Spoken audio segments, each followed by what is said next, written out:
Hey there, friends. By now, everyone has heard about the 84-year-old man in Kansas City who shot the 16-year-old teenager who was at the wrong house to pick up his brother and sister. Andrew Lester faces 2 felony charges: assault in the first degree and armed criminal action in the April 13th shooting of Ralph Yarl.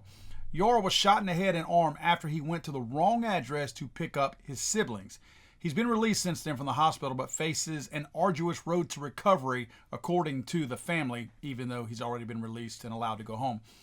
Lester has told police he and the teen did not exchange words before he fired at him through a locked glass door. Lester told police he fired immediately after answering the doorbell when he saw Ralph pulling on an exterior door handle, according to the probable cause document. Lester thought Ralph was trying to break in and was, quote, scared to death due to the boy's size. According to reports before the shooting, Lester was lying down in bed when he heard the doorbell ring and picked up his .32 caliber revolver. That would make all the sense in the world as to why this kid was shot in the head and still managed to recover and be home only after a couple of days after being shot in the head. He was shot with a .32 caliber. I know you can terminate somebody with a .32 caliber. I get all that, but I mean, it makes a little bit more sense. When I read it first, I was like, dude's hit in the head and he's already home?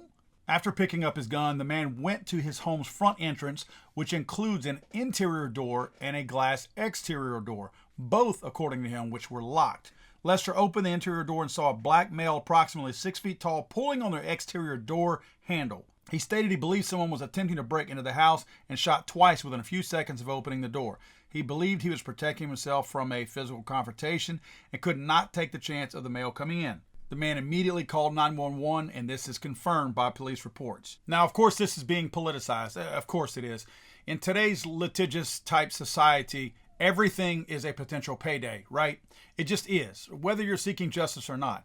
In this case, I will tell you what I think, and I think I'm going to be pretty accurate here. I think we have 2 parties who probably did some things wrong.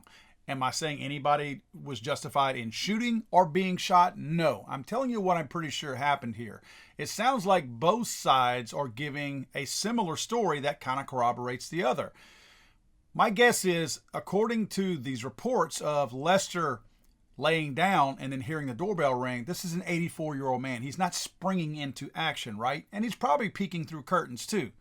But he gets up, grabs his .32, and walks to the door. Chances are Yarl, who was ringing the doorbell, then thought, well, maybe they can't hear me, or maybe the doorbell doesn't work. I've done this before too. You ring and you're not sure if you even heard the doorbell, so you pull the storm door, screen door, whichever open, and you knock on the hard door, the interior door, thinking that now the person will hear me.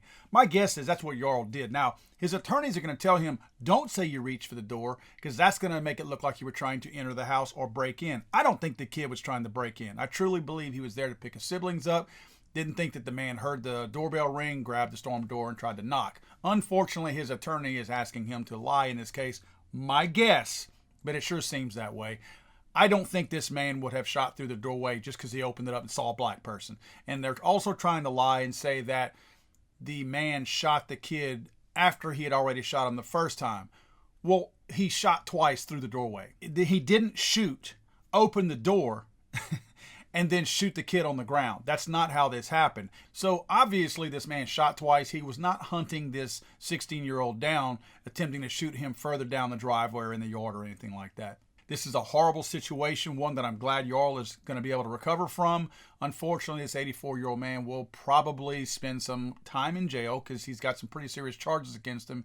And I'm surprised he didn't have a heart attack, to be honest with you, but will more than likely either die in jail or he will die in shame, because people are going to be, they're already marching at his house. They've already doxed this guy, and they're talking about where he is, and people are crowding around out front calling for justice. In fact, the race pimp himself, Ben Crump, who has managed to defend a bunch of other people, including Trayvon Martin, who was wrong in what he did. They're trying to compare Trayvon Martin and the gentleman who was shot, who was actually hunted down in Georgia, I believe it was last year, by the dad and the son. That guy was innocent, clearly innocent, according to the reports that I read. Trayvon Martin was not. Trayvon Martin attacked Zimmerman. I don't care how much of a nutbag Zimmerman was. He still did not deserve to be attacked by Trayvon, and Trayvon rightly was ended that day. So Ben Crump is down there trying to generate revenue to get himself paid. Not sure this is going to be a big payday for him, to be honest with you. I don't know. There's a stand your ground law in Missouri. I don't know how insurance plays out in a case like this. When you do have a stand your ground, I would imagine if the insurance company of the homeowner ends up being sued, they're going to hire some pretty high-priced lawyers, probably a little bit more efficient and a better attorneys than Ben Crump is. So the insurance company at some point will likely get involved, probably make a little payout to shut the family up and to give Ben Crump a little money so we can run back to New York. But no matter what, guys, this is, to me, a bit of a lesson, a small bit of a lesson to people who could be potentially in some kind of a danger when somebody comes knocking, especially later at night like that, whenever it's dark outside. Don't shoot through the doorway. If you are scared and you feel reasonably unsure about who is outside, and if you feel like you may have to shoot at them, don't open the door.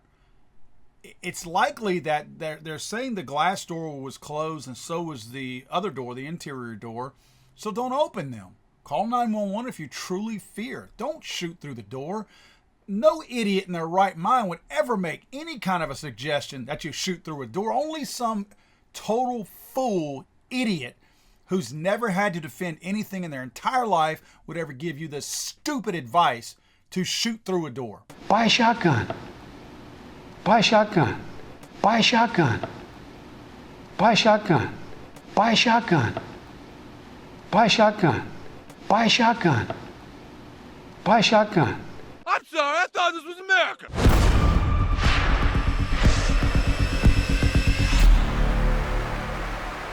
He's so horrible.